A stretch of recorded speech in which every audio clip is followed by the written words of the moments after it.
Hi friends, இன்றைக்கி நம்ம என்ன வீடியோ பார்க்க போகிறோம்னா ரோட்டு கடை ஸ்டைலில் ஒரு மசாலா பச்சை பட்டாணி தாங்க பார்க்க போகிறோம்.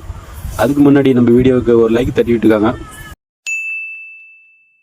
பச்சை பட்டாணி நல்லா அலசி எடுத்துக்கலாம். பச்சை பட்டாணி சுடு தண்ணியில் போட்டு நல்லா வேக வச்சுக்கலாம். ஒரு வெங்காயம் கட் பண்ணிக்கலாம். வெங்காயம் நல்லா குட்டி குட்டியாக கட் பண்ணிக்கோங்க.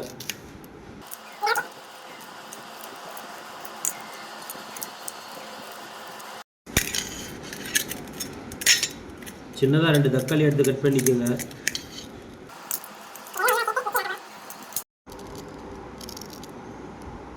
இஞ்சி ரவுண்டு போட்டுக்கலாம். கொத்தமல்லி தழை கொஞ்சம் போட்டுக்கலாம்.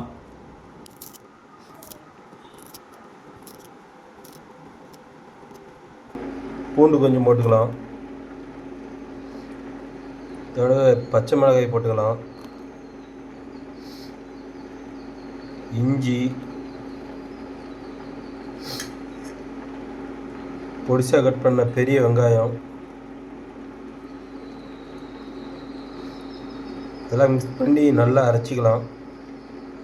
கொத்தமல்லி தழை எல்லாம் நல்லா அரைச்சிக்கலாம்.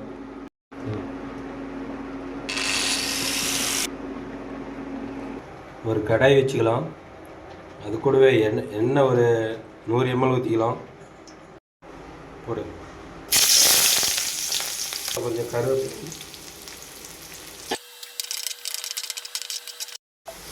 வெங்காயம் நல்லா பொன்னிறமாக மாறினதும் அரைச்சி சாந்து ஊற்றிக்கலாம்.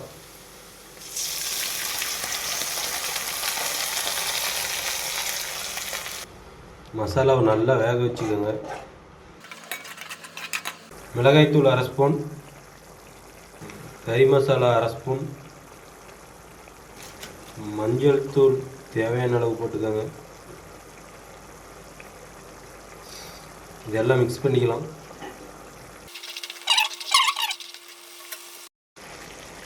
தூள் உப்பு கொஞ்சம் போட்டுக்கலாம்.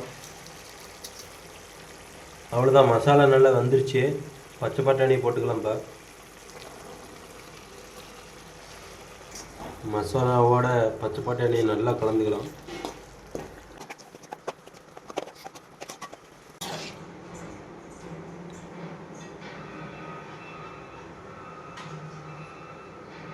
அவ்வளோதாங்க, மசாலா பச்சை பட்டாணி ரெடி. அவ்வளோதாங்க, மசாலா பச்சை பட்டாணி ரெடி. இது கூடவே கொஞ்சம் பொடி பொடியாக நறுக்கின வெங்காயத்தை தூவி விட்டுக்கலாம். கேரட் கொஞ்சம் தூவி விட்டுக்கலாம்.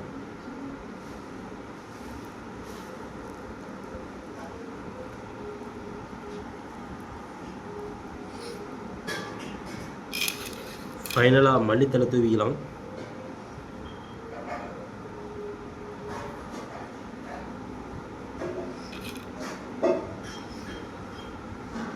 அவ்வளோதாங்க, லேட் பண்ணாமல் சாப்பிட்றலாம்.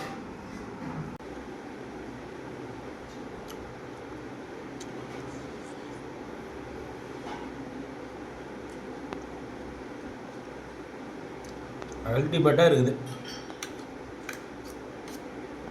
அவ்வளோதாங்க, மசாலா பொரி எப்படி செய்யறதுன்னு பார்த்துருப்பீங்க. சூப்பராக இருக்குதா? இதேமாரி வீட்டில் நீங்களும் ட்ரை பண்ணி பாருங்கள்.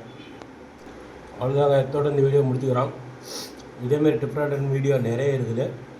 நம்ம வில்லேஜ் குக்கிங் பாய் சேனலை சப்ஸ்கிரைப் பண்ணிக்காங்க, லைக் பண்ணுங்கள், கமெண்ட் பண்ணுங்கள். பாய்.